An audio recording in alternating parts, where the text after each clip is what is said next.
तिळा इतकी सुद्धा काळजी करू नका. तुमच्या मरणानंतर नित्य नियमाने भगवंताच्या विहारी जाऊन त्यांचा धम्म ऐकेन, धम्माचं आचरण करेन. तुम्ही शांतपणाने आपला प्राण सोडा. स्वागत आहे आपल्या सर्वांचं. हे बुद्धा टीचिंग चॅनल आहे. यावर बुद्ध आणि त्यांच्या संपूर्ण शिकवणीवर आणि शिक्षेवरती धम्मचर्चा होते. आपण सर्वजण बुद्धा टीचिंग चॅनलचा लाभ घ्यावा.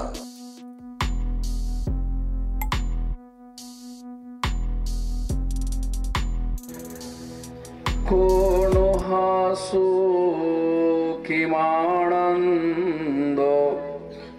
नेचां पज्जलितो सतिं अंधकारेण ओणांध पदीपं नगवे सथ. भगवान सम्यक संबुद्ध त्यांचा पवित्र असा सधम्म, सदा पूजनीय भिक्खू संघ या 3 रत्नांना त्रिवार अभिवादन करतो. विश्वरत्न डॉक्टर बाबासाहेब आंबेडकरांच्या धम्मक्रांतीला समर्पित राहून या सुंदरशा या छोट्याशा नगरीमध्ये सधम्माची महान धम्म परिषद आपण आयोजित केली. त्याचे उद्घाटक पूजनीय भिक्खू इंदावंसजी महास्तवे यांना त्रिवार अभिवादन. पूजनीय भिक्खू पंजाबोधीजी, संघप्रियजी, श्रामनेर संघ श्रद्धा संपन्न उपासक उपासिका, आपल्या सर्वांच्या प्रती खूप खूप मांगल्याची कामना. कधी कधी तुमच्यासारख्या सत्पुरुषांना बघितलं की मला जीवन जगण्याची एक प्रेरणा मिळते.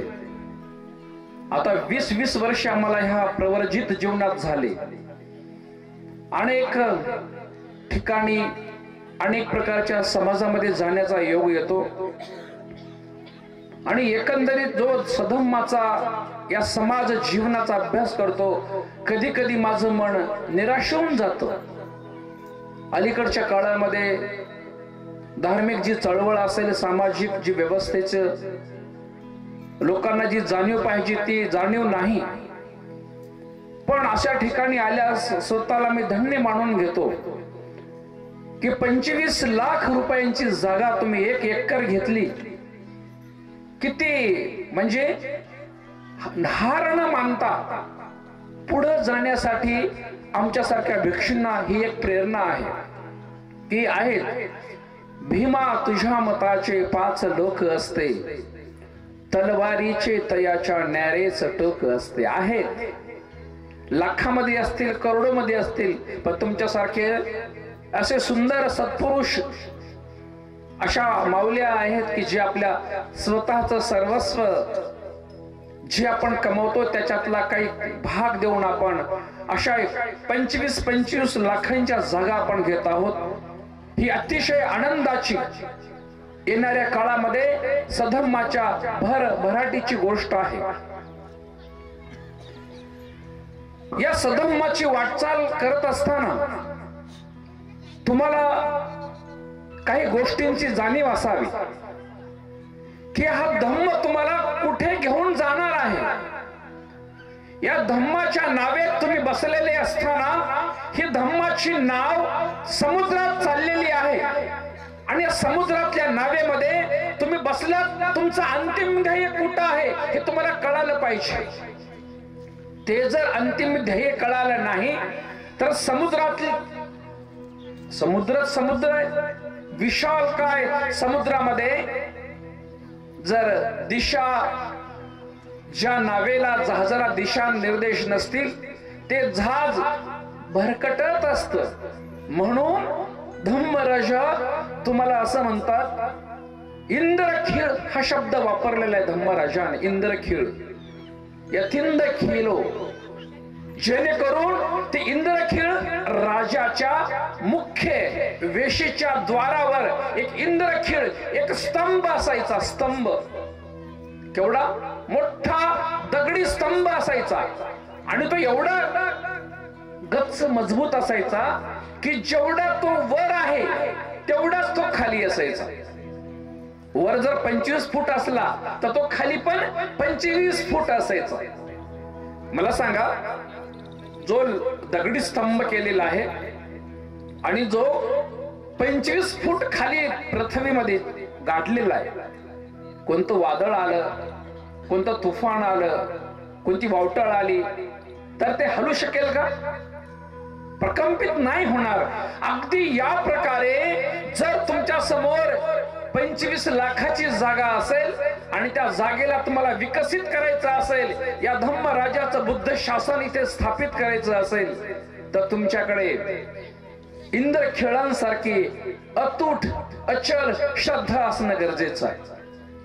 त्यासाठी सद्धम्माला तुमच्या अंतःकरणामध्ये जागा देणं तेवढंच गरजेचं आहे.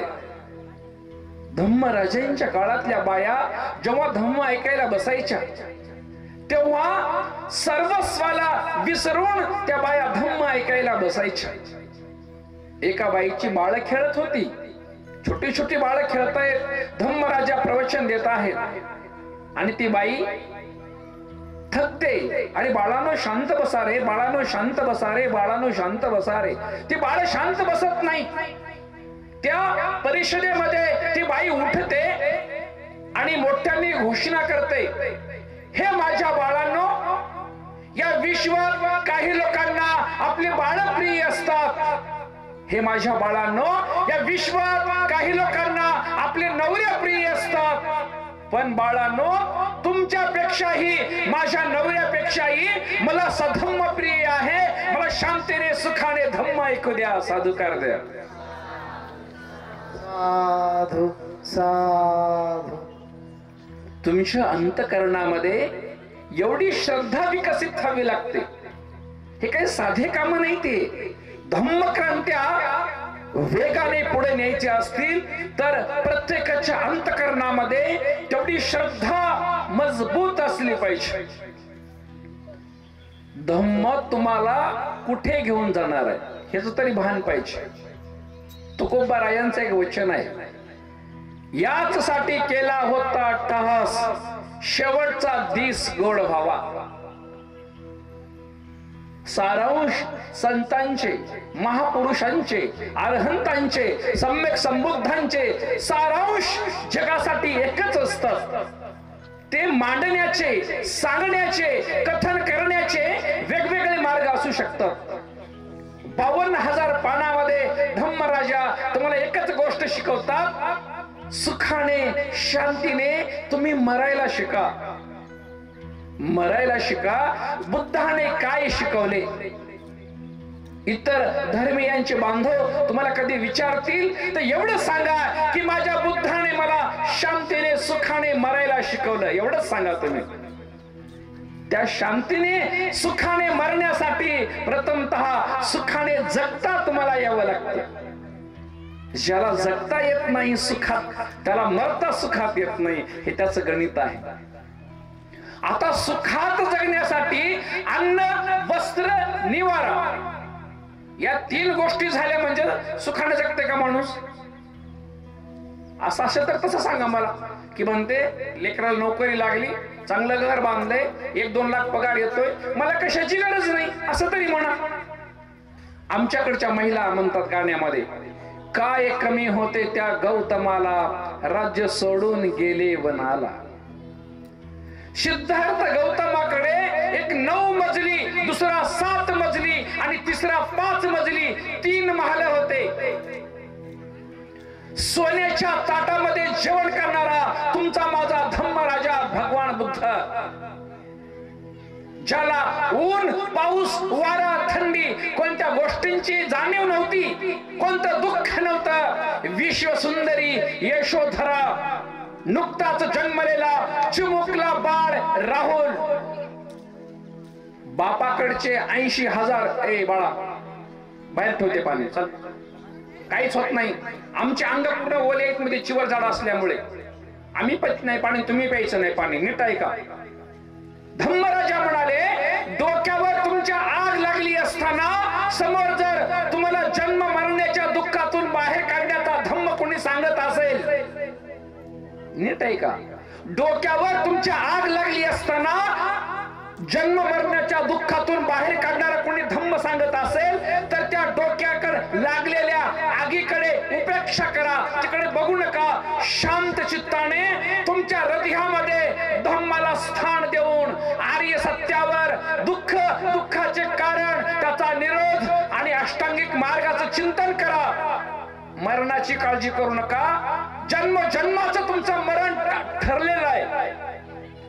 कमीत कमी 4 आर्य सत्यांची धम्मदेशना ऐकल्यामुळे तुम्हाला एका जन्माला मृत्यू न प्राप्त व्हाल, पण जेवढे तुमच्या भविष्यातले जन्म येणार आहेत ते जन्म सुगतीला नेणारे, विमुक्तीकडे नेणारे, अरहंत पदाकडे नेणारे, जन्म मरण्याच्या दुःखातून बाहेर काढणारे होतील. म्हणून एका मरण्याची काळजी करू नका, कारण संसार अनादी आहे. हा एका जन्माचा प्रॉब्लेम नाही ना. ही जी येणं जाणं, मला सांगा कोणता धर्म मानत नाही जगातला, कोणता धर्म संस्थापक मानत नाही पुनर्जन्म. हे जे येणं जाणं चाललेलं आहे जगामध्ये, हे आपल्या मनामुळे येणं जाणं चाललेलं आहे. त्या येणं जाण्याला थांबवा. येणं जाणं थांबलं तुम्ही एक अशी अवस्था आहे ज्याला अमृत म्हटलंय. अमृत जिथे मरण नाही ती अवस्था आहे. ती बुद्धत्व करून त्यांना प्राप्त झाली. गौतम बुद्धाला, कुणाला? धम्मराजांना 6 वर्ष तपश्चर्या केली नाही भगवंतानं, त्यांना प्राप्त झालं ते. मग ते तुम्हाला प्राप्त करायचं का नाही हे ठरवा आधी. तुम्हाला म्हणालो ना, ज्या नावाड्याकडे दिशा निर्देश नाही तो नावाडी या भावचक्राच्या समुद्रामध्ये आपली जहाज घालवतो आणि जीवन वाया घालवतो.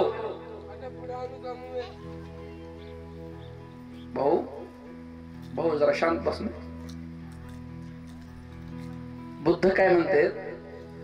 तुम्ही तुमच्या डोळ्यातून काढलेले पाणी, जन्मजन्मात एवढे तुमचे प्रियजन मेले की तुमच्या आसव जास्त आहे का समुद्राचं पाणी जास्त आहे? भिक्षुला विचारलं भगवान बुद्धानं. समुद्राचं पाणी जास्त आहे का तुम्ही गळालेल्या आसवांचे अश्रू जास्त आहेत? धम्मराजा, सुगत, स्वामी, शास्त्रा, तुम्ही सांगा. बुद्ध म्हणाले समुद्राचं पाणी अत्यल्प आहे, एवढं तुम्ही जन्मजन्मात रडलात. आपल्या प्रियांच्या वियोगामध्ये आणि अप्रियाच्या संयोगामध्ये जी प्रिय वस्तुस्थिती घटना जी प्रिय असते ते सोडून झाल्यामुळे रडलात, आणि ज्या नको वस्तू प्रीती स्थिती घटना ज्या जवळ आल्या त्यामुळे तुम्ही रडलात. मग समुद्राचं पाणी जास्त की तुमचे आसवे जास्त? तुम्ही इथंच तुमच्या लक्षात आलं पाहिजे. धम्मराजा म्हणतात समुद्राचं पाणी अत्यंत अल्प आहे, एवढं एकेकानं एवढं रडलं एकेकानं. पुन्हा बुद्ध म्हणतात तुम्ही जन्मोजन्मामध्ये मारहाणी करण्यामध्ये, क्रोध करण्यामध्ये, द्वेष करण्यामध्ये आणि रक्त गाळण्यामध्ये एवढं तुमचं रक्त वाया गेले आहे की समुद्राचं पाणी जास्त का तुम्ही रक्त वाहिलेलं जास्त? बुद्ध म्हणाले तुमच्या जन्मजन्मात रक्त वाहिलेलं जास्त आहे न की ते समुद्राचं पाणी.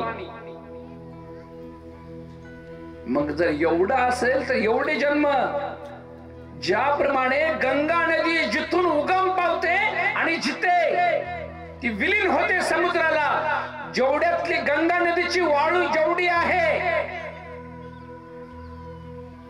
अगदी याप्रमाणे अनादी कालापासून तुमची एवढी जन्म झाले, जन्मने मरणे, जन्मने मरणे, जन्मने मरणे, हे भावसागर तुमचा चालत आला.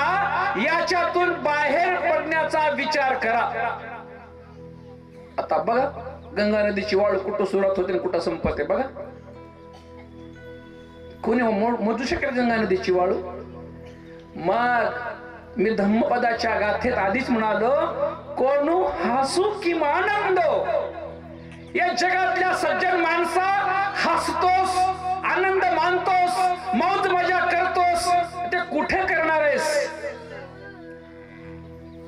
अंधकारेन ओणता, अंधकारात चाचपडणाऱ्या, भवसागरात, दुःख सागरात इकडे तिकडे भटकणाऱ्या माणसा, तुझ्या अंतःकरणात प्रज्ञेचा प्रदीप तू का शोधत नाहीस?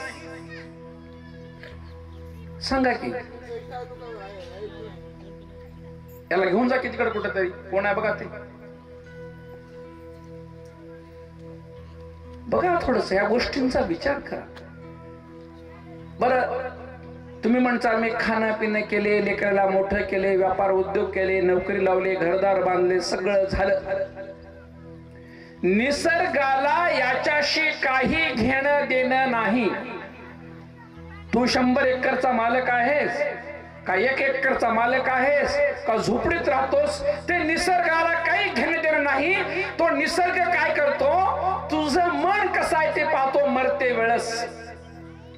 तुझ्या मनात किती क्लेश आहे, तुझं मन किती गढूळ आहे, तुझं मन किती विकारांनी भरलंय का किती शुद्ध आहे, एवढंच निसर्ग बघतो. तुम्ही म्हणू नका मला की मला लई गणगोत आहे, मला लई नाटीक आहे. सिद्धार्थ गौतमांना आईकडचे 80,000 गणगोत होत. सिद्धार्थ गौतमांना बापाकडचं 80,000 गणगोत होत. 1,60,000 गणगोतामध्ये फिरणारा धम्मराजा गौतम हातात मातीचं पात्र घेतो. 3 महालांना सोडून, आपल्या प्राणप्रिय पत्नीला सोडून, नुकत्याच जन्मलेल्या चिमुकल्या मासाच्या गोळ्याला राहुलाला सोडून, पायात चप्पल जुता वाहन न टाकता मातीच्या पात्रासकट ते बाहेर पडले. ते का बाहेर पडले? ज्या दिवशी तुमच्या अंतःकरणाला प्रश्न पडला, त्याच दिवशी तुमच्या अंतःकरणात बुद्धत्वाचा अंकुर तयार झाला म्हणून समजा. तुमच्या अंतःकरणात बुद्धत्वाचा गुण जागृत करायचा असेल तर स्वतःच्या चिंतनावर विचार करा, स्वतःच्या मरण्यासाठी विचार करा. लोकांना ते काहीच फरक पडत नाही. तुम्ही बैल असतो ना, बैल जन्मभर ओझे वाहून वाहून वाहून त्या बैलांच्या मानेला घट्टे पडलेले असतात आणि जाऊन त्याच्या मानेला 2-3 जोरात चिमट्या घ्या, त्याला काही फरक पडते का? त्याला वाटते मालक मला खाजवत आहे वाटते. संवेदना शून्य लोकांची मन झाले, खा प्या मौज करा मरा, खा प्या मौज करा मरा. याच्या पलीकडे संसार चक्र जाऊ शकत नाही.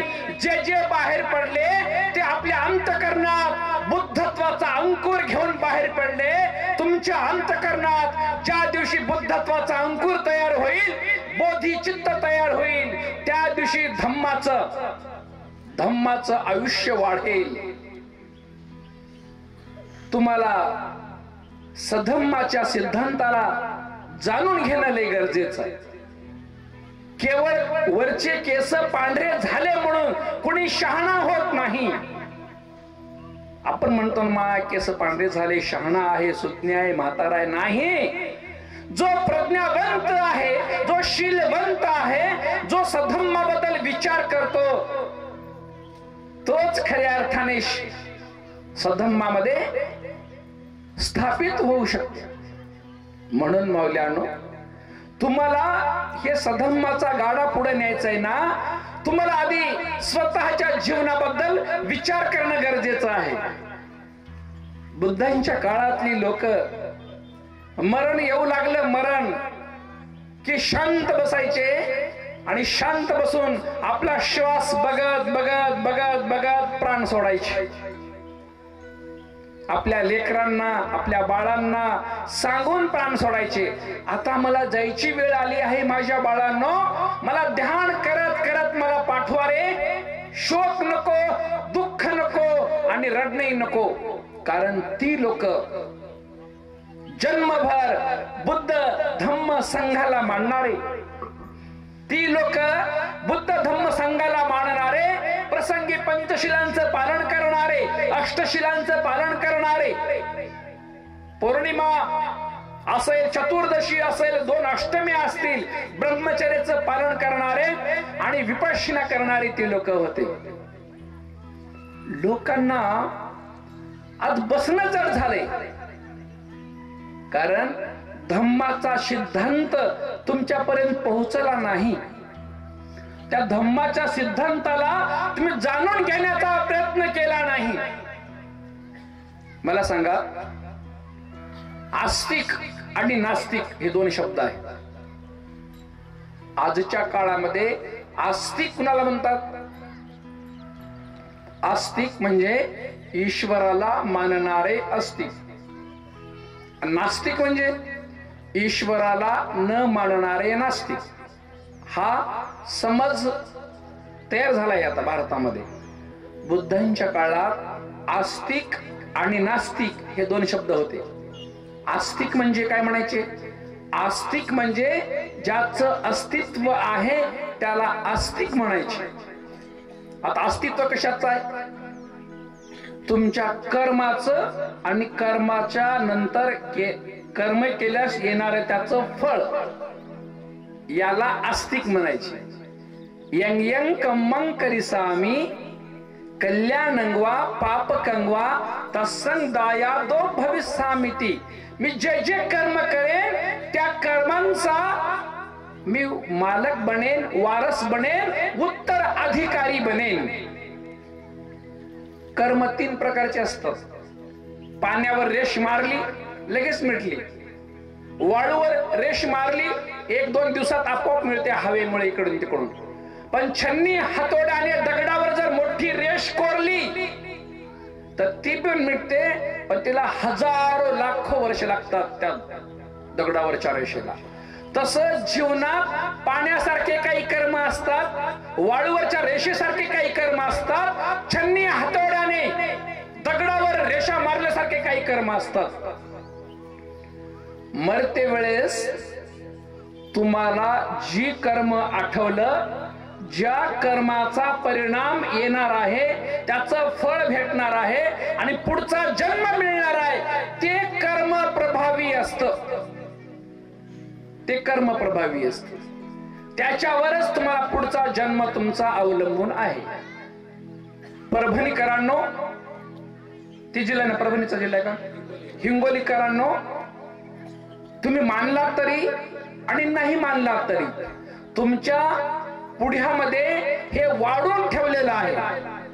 पुन्हा मनुष्यत्व नाही. जर मरते वेळेस असंतुलित झालात, दुःखी झालात, पाय खोरून मेलात, छाती बडून मेलात किंवा अशांतपणे मेलात, तर पुन्हा हा मनुष्य देह मिळणार नाही. ज्याचे जसे कर्म आपोआप तिकडं निसर्ग त्याला लोहचुंबकासारखा ओढून नेतो, ओढून नेतो.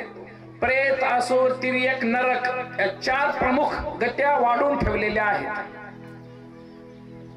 म्हणून कम्मास कोमी कम्मा बंधू कम्मंग दायादो. कर्म तुमचे बंधू, कर्म तुमचं शरणस्थान आणि कर्म तुमचं उत्पत्ती स्थान. ज्या दिवशी महाराष्ट्रातल्या बौद्धांना हा कर्म सिद्धांत कळाला, त्या दिवशी तुमच्या जन्माचं सोनं झालं. तुम्ही जे लोक रडता ना, दुसरं कोणी मेला की म्हातारा, म्हातारी, नवरा, बायको, इतरत्र लोक, ते रडू नका. तुम्ही या जीवाची, या मनाची, या शरीराची जास्त काळजी घ्या की माझा देह मेल्यास कुठे जाणार आहे आणि मी कुठे जाऊ देणार नाही, हे तुमच्या हातात आहे. बुद्धांच्या काळामधले लोक, एका बाईचा नवरा मरू लागला. ती बाई जवळ गेली, तिला कळालं की आता ह्याची घालमेल सुरू झालेली आहे, आता प्राण ह्याचा जाणार काही वेळेमध्ये. जवळ गेली आणि ते दोघं गौतम बुद्धाचे परम श्रद्धाळू उपासक, सकाळ संध्याकाळ भगवंताचं रूप, भगवंताची देशना, भगवंतावर प्रेम श्रद्धा करणारी माणसं. एके दिवशी नवरा घरी, त्याचा जीव जाऊ लागला, तर जवळ गेली. अहो, सुखात प्राण त्यागा. धम्मराजाने सांगितलेलं आहे, मरण्याच्या घडीला, मरणाच्या क्षणाला ज्याचं चित्त प्रसन्न असतंय त्याला पुढचा येणारा जन्म प्रसन्नतेने भेटत असतो. दोनच ठिकाणी, एक मनुष्य लोकात किंवा दिव्य लोकात, देवता गतीला स्वर्ग लोकामध्ये, दोन गोष्टींमध्ये, दोनच ठिकाणी सुगती किंवा त्याच्या लेवल ब्रह्मलोक, ते पुढची तेवढी गोष्ट, तेवढं आपलं पुण्य नसतं तिकडे. ह्या दोनच गोष्टी. अहो शांतपणे जावर, मागलची काळजी करू नका, मी सगळं पाहते मागे. आता बघा किती बोलेल, जीव तर चाललाय नवऱ्याचा, आणि किती बोलणार आहे बाई बोलून बोलून. एकतर दुःख आहे, माझा जन्मभराचा सोबती साथी माझा धम्मपती मला सोडून चाललाय, हे दुःख तर आहे. पण गंभीर प्रज्ञावंत माणसं दुःख सहन करून धार्मिकतेचा उपदेश प्रकाशित करतात. ती म्हणली आता नवऱ्याला का ऐकूही कमी येत असेल, जीव जाऊ लागल्यामुळे कानाजवळ गेली. तुम्हाला वाटेल तुमच्या नंतर ही लेकरांकडे लक्ष देईल का नाही असं वाटेल. तुमच्या मरणानंतर सुद्धा मुला बाळांकडे जीवापेक्षाही त्यांच्याकडे लक्ष देईल, त्यांचा सांभाळ करेन, त्यांना वाढवेन, त्यांना संगोपन त्यांचं चांगलं करेन. तुम्ही मागेलची काळजी करू नका. मी विनंती करते शांत चित्ताने श्वास बघताना पुण्यकर्म आठवता आठवता प्राण सोडा. पुन्हा म्हणते तुम्हाला असं वाटेल ही काबाड कष्ट मी करेन, काही काबाड कष्ट करेन, पण तुमच्या बाळांना मी आधार देईन. तुम्हाला वाटेल, पुन्हा नवऱ्याला बोलते ती, तुम्हाला वाटेल की माझी बायको माझ्या मरणानंतर धम्मराजांचं दर्शन करायला की जाईल की नाही. तिला इतकी सुद्धा काळजी करू नका. तुमच्या मरणानंतर नित्य नियमाने भगवंताच्या विहारी जाऊन त्यांचा धम्म ऐकेन, धम्माचं आचरण करेन. तुम्ही शांतपणाने आपला प्राण सोडा. शेवटचं बोलते, ए माय ते फोन ठेव, तुमच्या घरी ते दारी तुमच्या सवय जात नाही, तुमचं ठरलेलं आहे तुम्हा लोकांचं, तुमची गती. मी म्हणलो ना, डोक्यावर जर आग लागली ना तर धम्मराजा म्हणतात उपेक्षा करा त्या आगीची, आर्य सत्य त्या हृदयामध्ये तुमच्या पेरा.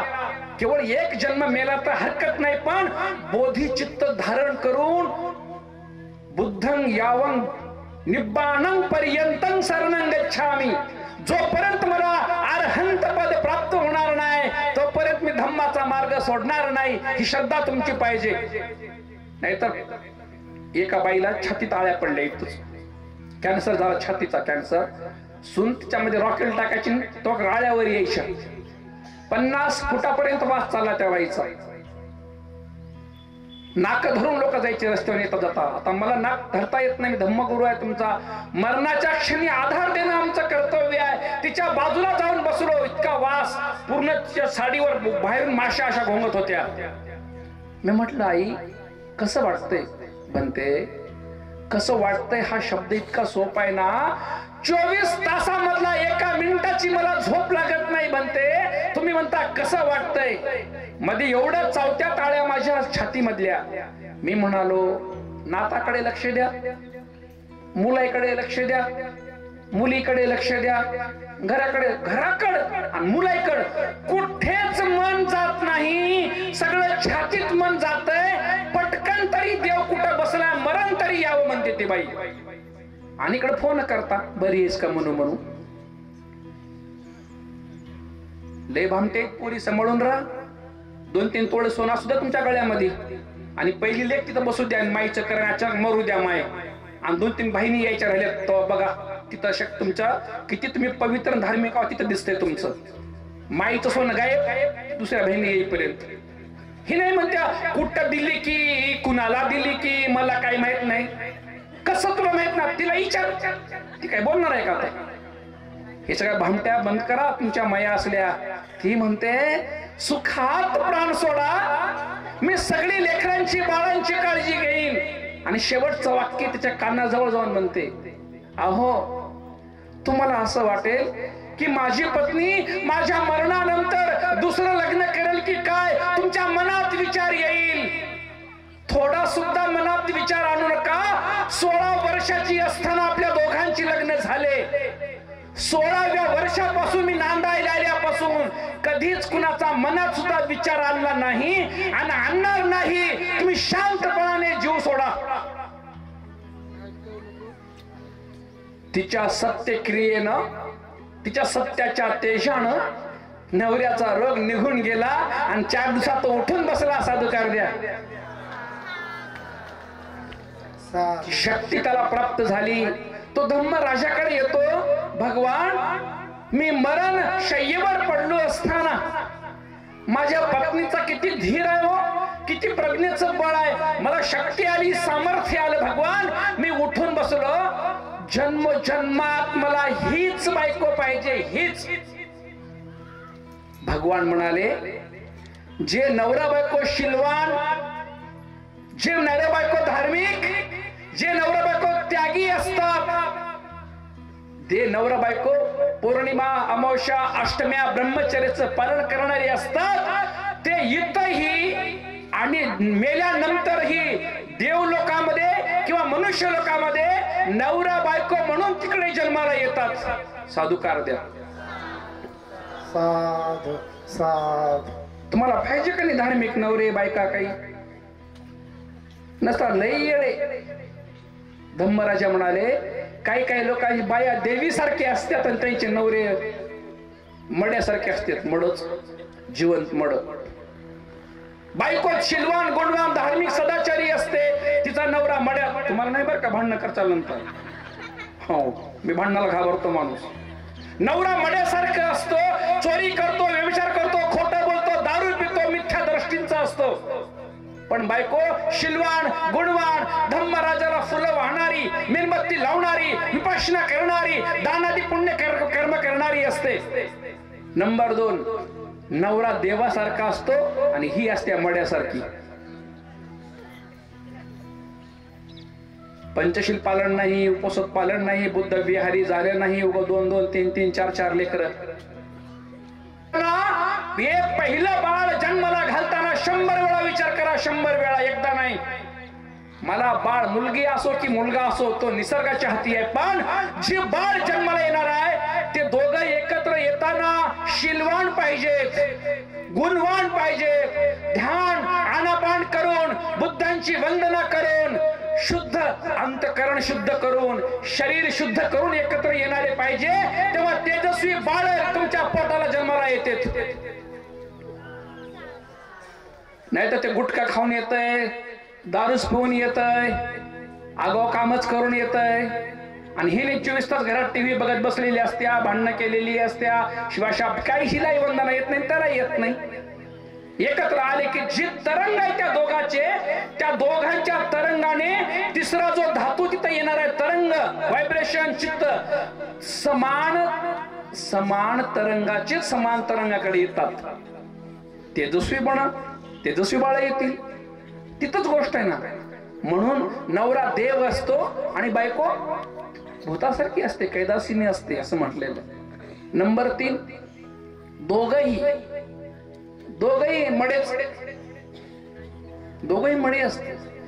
केवळ एका जातीसाठी हा संबोधन नाही आहे, केवळ बौद्धांसाठीच नाही, या विश्वातल्या मानव प्राण्यांसाठी, सामाजिक व्यवस्थेसाठी धम्मराजांचा हा संदेश आहे. का तुम्हालाच म्हणले का बुद्ध एकट्यालाही? आता दोघही कसे असतील मड्यासारखी? सांगा की कसे असतील मड्यासारखी? हिच्यात बी चेतना नाही पवित्र, याच्याकडे चेतना नाही पवित्र.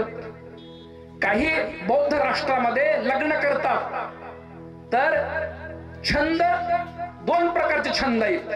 एक तन्हा छंद, तृष्णेसाठी केलेला छंद, त्याला तृष्णेचा छंद म्हटलंय.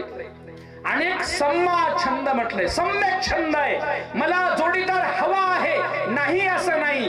सामाजिक व्यवस्था नीट राहावी म्हणून ही लग्न पद्धती अस्तित्वात आहे. जर लग्न पद्धती नसती तर नीतिमत्ता नसती, नीतिमत्ता नसती, संतुलन ढासळलं असतं, व्यभिचार स्वैरपणे माजला असता. म्हणून एक पती एक पत्नी दोघांची लग्न व्हावेत म्हणून मायबाप लग्न लावून देतात. मग लग्न करताना तुमच्या मनात पाहिजे की जो जोडीदार माझ्यासोबत लग्न करणार आहे तो जोडीदार माझ्या अरहंत पदापर्यंत जाईपर्यंत किती जन्म हो, मग लाखो करोडो जन्म होतील, धार्मिक जोडीदार मला प्राप्त व्हावा आणि धम्माचे सोबती बनून पारमिता पूर्ण करेपर्यंत मी एकनिष्ठ राहीन. नाहीतर तणहा छंद, इंद्रियांचं सुख घेण्यासाठी, कामभोगाचं जीवन जगण्यासाठी आणि मौज मजा करता करता मरण्यासाठी ती बी संसार लोक करतात, है ना. बौद्ध लोकांचा हा एक छंद असला पाहिजे, ही सम्यक छंद आम्हाला लागावा. काही काही विपश्यना करणारी लोक आधी विचारतात की तुमचा मुलगा विपश्यना केलेला आहे का, तुमची मुलगी विपश्यना केलेली आहे का, तरच आम्ही आमचे लग्न सुरी करू म्हणतात ती लोक. आणि काही लोक घरदार बघितले, 2 मजली बिल्डिंग आहे, जा की पोरीला. असले पागलपणा कोणाच्या गळ्यात टाकू नका. घरादाराला बघून पोराच्या बापाला ड्युटी आहे म्हणून दिली पोरगी म्हणे, आणि ह्यानं गुटके खाऊन हिंडते बोंबलत बापाच्या पगारावर. देऊ नका पोटची बाळ अशी कुर्बान करू नका, नष्ट करू नका त्यांचे. शिलवान त्याच्या घरी झोपडा असेल तर चालेल, 2 रुपये कमवणारा निर्व्यसनी पंचशीलधारी माणूस जगात गरीब कधीच राहू शकत नाही. पंचशील ह्या जगातलं सर्वश्रेष्ठ धन आहे. 5-2 वर्षात तो मुलगा श्रीमंत बनणार पंचशीलाच्या बळाने. एवढ्या गोष्टींची चर्चा तर झाली पाहिजे एकमेकांशी. तिसऱ्या प्रकारचे दोघही मड्यासारखे असते. दोघही, हे नाही दारू पिता येईल, ती नाही तंबाखू खातीय, हे नाही बिड्या आवडते, त्याने कसंही. मग एका घरी गेलो, तिला 5-6 लेकर होते का बाईला, बिचा 10 बायदाचंच घर हो कुडाचं. मला डोळ्यात पाणी आलं बघून. तिला नाव पाठ नव्हते. त्याचं काय असं म्हणाले ते, म्हणजे बापाला नाव पाठ नाहीत लेकरायची. आज मध्यवाचं काय म्हणते बायकोला विचारते ते. कशाला पैदा तुमच्या हातात आहे, तुम्ही काय फॅक्टऱ्या नाहीत. तेजस्वी बाळ एकच पैदा करा, न तशाच राहा तुम्ही, काय बिघडत नाही. सगळं सोडलं ना धम्मराजाने, सगळं बाळे सोडून दिलं ना. तुमच्या असण्याने नसण्या चारित्र्य संपन्न आणि तेजस्वी बाळ पैदा करायचा विचार तुम्ही करा माऊल्यानो. नाहीतर असेच राहा, काही बिघडत नाही. काय होणार आहे, 4-4 लेकर असून कुणी पाणी पाजलं नाही मरतो, असंही बघितलं आम्ही. आणि ज्याला लेकर बाळ नाही त्याला मानानं माती केली, असे बघितलं आम्ही. म्हणून माऊल्यानो तुमची लई मोठी जबाबदारी आहे. भविष्यात कोणताही समाज जर प्रगतीला जाऊ लागला ना, त्या महिलांच्या बुद्धिमत्तेमुळे तो समाज प्रगतीला जाणार आहे. माणसापेक्षा मला विश्वास तुमच्यावर आहे. तुमच्या गर्भातून आम्ही बाहेर आलो. या विश्वाला घडवणारी बाई तुम्ही, एक आदर्श माता, आदर्श पत्नी, आदर्श मुलगी आहात तुम्ही माऊल्यानो. पहिला घास खाते वेळेस आपल्या बाळांच्या चेहऱ्याकडे बघा. बाळांच्या चेहऱ्याकडे बघून बाळाला दूध पाजताना सुद्धा बाबासाहेबांच्या फोटोकडे बघायला शिका. बुद्धं शरणं गच्छामि, धम्मं शरणं गच्छामि. बाळ दूध पिवलाला तर बुद्धाची वंदना करायला शिका. तुमच्या बाळाच्या अणुरेणूमध्ये हे धम्माचे संस्कार जातील. बाळ तेजस्वी बनेल, गुणवान बनेल. तुम्ही करा या गोष्टी. कारण बाबासाहेबांनी एक वाक्य म्हटलेलं आहे आपल्या भाषणामध्ये, ब्राह्मणाच्या बाईला डोहाळा लागतो, जिल्ह्याची कलेक्टरची जागा कधी खाली होईल. बघा, ब्राह्मणाच्या बाईला डोहाळा लागतो, जिल्ह्याची कलेक्टरची जागा, न्यायाधीशाची जागा कधी खाली होईल. माझा बाळ कलेक्टर न्यायाधीश कधी बनेल. चिमुकले लोक आहेत ते, भारतामध्ये चिमुकले लोक आहेत ते. सगळ्या वरच्या व्यवस्थेच्या जागा त्यांच्या ताब्यात आहेत माऊल्यानो. तुम्हाला खाताना, पिताना, बसताना, उठताना बुद्धाची वंदना. अरे तुम्ही काम करताना शेतीमध्ये सुद्धा एका धम्माची गोष्ट आठवताना दुसऱ्या बाईला गोष्टी सांगायला शिका. धम्म राजाचे गुण सांगायला शिका. बुद्धांची वंदना म्हणायला शिका. तुम्हाला शीन भाग कोणताच होणार नाही तुम्हाला लोकांना. संध्याकाळी किती काबाड कष्ट करून या, 2 तास आपल्या बाळांना द्या. बाळा आज काय शिकलस, सरांनी तुला काय शिकवलं बाळा, थोडं दाखव. आमच्याकडे एक बाई होती, अडाणी बाई. ते लेकराच्या वह्या उगाच बघायची, ती उलटी बघायची, वरचं अक्षर खाली खालची अशी उलटी वही धरून, तिला कळत नव्हतं पण उगाच बघायची. हा हे चल उद्या येते शंकर म्हणायची. क्लास 1 दोन्ही लेकर तिने केली. क्लास 1 40 वर्षापूर्वी. काय सांगावं त्या बाईचं, म्हणली म्हणते मला काही येत नव्हतं पण त्या बाळाकडे उगाच बघायचे, पुस्तक काढू काढू बघायचे, चाळायचे. लेकरावर मी धाक दिले त्या काळामध्ये, ज्या काळात आपली लेकर बाळ त्या व्यवस्थेमध्ये गुरंढोरं राखायला जायचे. अरे तुम्हाला मला सगळं दिलं रे माझ्या बाबाने, लाईट दिली, घर दिले, दार दिले मावल्यानो. आता इथं युद्ध करायचंय, वैचारिक युद्ध करायचंय तुम्हाला. हे वैचारिक युद्धाला तुम्ही सावधान व्हा. मला तुमच्या गावाचा विशेष आनंद आहे. माझं एवढं मन भरून गेले. 25 लाखाची जागा घेणारे तुम्ही सोन्यासारखी लोक आहात. तुमचा उद्धार, तुमचा विजय निश्चित होणार आहे मावल्यानो. आणि चौथ्या प्रकारची लोक आहेत, धम्मराजा म्हणतात की बायको देवी आणि नवरा देव. मी तुमच्या या गावाला हीच उपमा देईन. किती साधी गोष्ट नाही. भविष्यात संकट येतील, आव्हानं येतील, मारशक्ती काम करेल, पण आपल्या ध्येयापर्यंत जाण्यासाठी तुम्हाला सधर्माप्रती समर्पित व्हावं लागेल मावल्यांनो. याच्यासाठी माता विशाखा, तुम्हाला माहितीये माता विशाखा दागिना विसरला विहारात. दागिना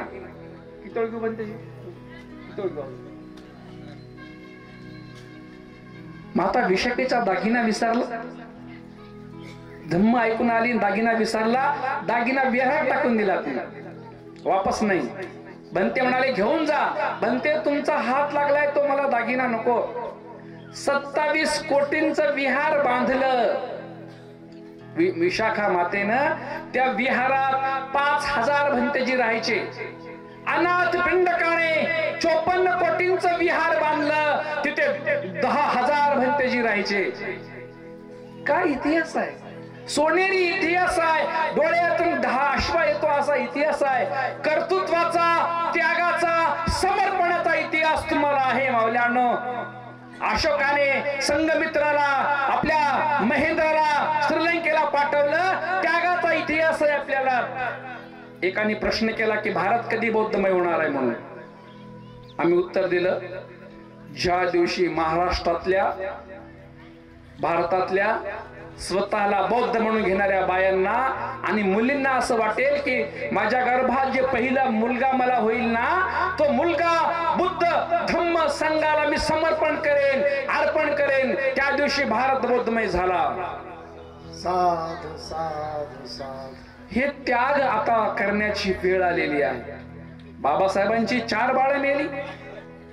रामो, अगं आपल्या बाळांचा डॉक्टर इथे मिळेल ग, पण या अस्पृश्यतेचा रोग लागलेल्या या जातीचा रोग मला दूर करायसाठी मला डॉक्टरांचा डॉक्टर बनावं लागेल. रामो, आपल्या बाळांना हाताने मूठ माती देणारा डॉक्टर भीमराव आंबेडकर तुमचा माझा बाप कसा असेल? राजरत्न मेला, त्या राजरत्नाच्या अंगावर द्यायला कपडे नव्हते बाबासाहेबांकडे. किती मोठा त्याग आहे त्या बाबासाहेबांचा. तेव्हा हा आवाज आसमंतामध्ये घुमत आहे. ते बाबांच्या पुण्याईनं जिथे तुमच्या सावलींचा विंटाळ होता तिथे माणस वाघांसारखं जीवन जगतो आपण आज. त्यागाशिवाय आपली उन्नती होणार नाही. एक शेवटचं उदाहरण देणार आहे आणि समाप्त करणार आहे. एक मल्लिका नावाची बाई होती. ती मल्लिका राणी प्रसेनजिताची बायको आहे. दोघं एका जागी ध्यान भावना करायचे, एखादी उपासना करायचे. नवऱ्यानं बायकोला विचारलं, मल्लिके, आणि त्या राजाला लई बायका होत्या, राजाला अनेक बायका असतात. ही मल्लिका सगळ्यात काळी सावळी होती, अत्यंत कुरूप. भगवंताला एका दिवशी भोजन दान वाढलं आणि भोजन वाढल्यानंतर राजा तिथून जाऊ लागला होता. तर त्या राजानं हिचं गाणं, हिनं बागेत गाणं म्हणत होती. ते गाणं प्रसेनजिताच्या काळजातच घुसलं होतं. त्याचा आवाज, त्याने आवाज फक्त बघून प्रेरित झाला. म्हणजे इतकं सुंदर आवाज आहे, मला हीच बाई पाहिजे म्हणजे. लग्न झालेलं नव्हतं आणि दिसायला अत्यंत काळी कुट्ट बाई होती, पण आवाज बघून मला पत्नी करायच्या. सगळ्या राण्यांमध्ये मल्लिकेला 1 नंबरचं स्थान होतं. बघा, तुम्ही म्हणताना सौंदर्यामुळे सगळं मिळत असते, नाही, आपल्या कर्मामुळे सगळं मिळत असते. तिला विचारलं एका दिवशी राजानं, दोघं ध्यान करत बसले 1 घंटा. राजाच्या मनात प्रश्न आला, मल्लिके, तुला या विश्वात काय काय आवडते सांग बरं. म्हणे, कोण प्रिय आहे तुला, सांग, आवडतं कोण आहे, आवडतं. आता देशाचा राजा प्रसेनजित एवढा बलाढ्य राजा आहे, शक्तिशाली राजा आहे, सौंदर्याने परिपूर्ण आहे, तारुण आहे राजा.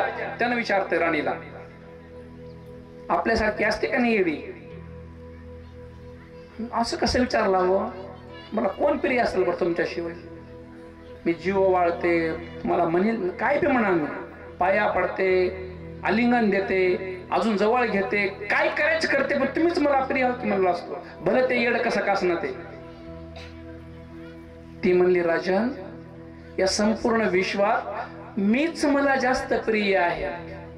मला जेव्हा कधी मरण येणार आहे ना, त्या मरणातून बाहेर पडण्यासाठी मला उपाय शोधावे लागतील, तिथे तुम्ही कामाला येणार नाहीत, म्हणून मीच मला अप्रिय आहे, म्हणून मी धम्माचं चिंतन करते, मनन करते. तिने त्याला विचारलं, राजन तुम्ही सांगा बरं तुम्हाला कोण प्रिय आहे. हो ग राणी, मलाही असं वाटलंय की आपला जीवच आपल्याला प्रिय असतो. दोघं बुद्धाकडे गेले आणि भगवंताला म्हणाले की आम्हाला असा प्रश्न पडला आणि असं उत्तर दिलं. भगवान म्हणाले, साधू साधू साधू, तुमच्या जन्माचं कल्याण झालं. आता घरी गेले का नाही तुम्ही? आज सुंदर धम्मचर्चा आहे ना, घरी जाऊन नवऱ्या संग गप्पा मारायच्या. ऐका हो, आजपासून मला मीच प्रिय हो बरं का म्हणावर. ते 2 दिवस फोन बंद करते त्यांना लगेच. बरं तुझं तुला इसका बघ म्हणजे काय ते. बिचारी ऑटो करते, गाडी करते, कुठं कुठं हिंडून येते, तुमच्या पाया पडते, वापस या उगाच म्हणले त्या म्हणतेच ऐकून. तुम्हीच लय प्रिय हो मला. येड्यांच्या काय ना मागे लागता तुम्ही. आलास तर येऊन गेलास तर तुझे अर्धे लेकर, माझे अर्धे लेकर, चल संसार नीट करू आपण धम्माने. कुठं काय हे काम सुख जे आहे ना, काम सुख, हे काम सुख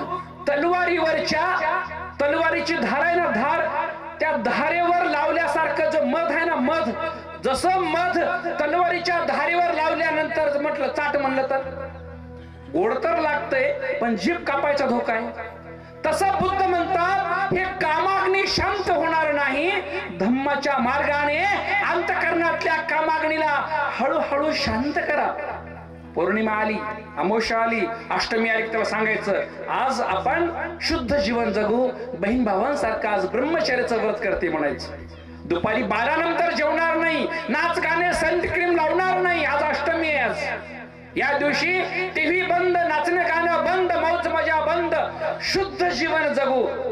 तुम्ही जर असं म्हटलं की घरात पैसा अडका यायला लागतो, शांती यायला लागते, समृद्धी नांदायला लागते, आणि नवरा म्हणते माझी बायको लय धार्मिक बनली, त्याने हळूहळू हळूहळू तुमच्या माग माग धम्मवार बनते.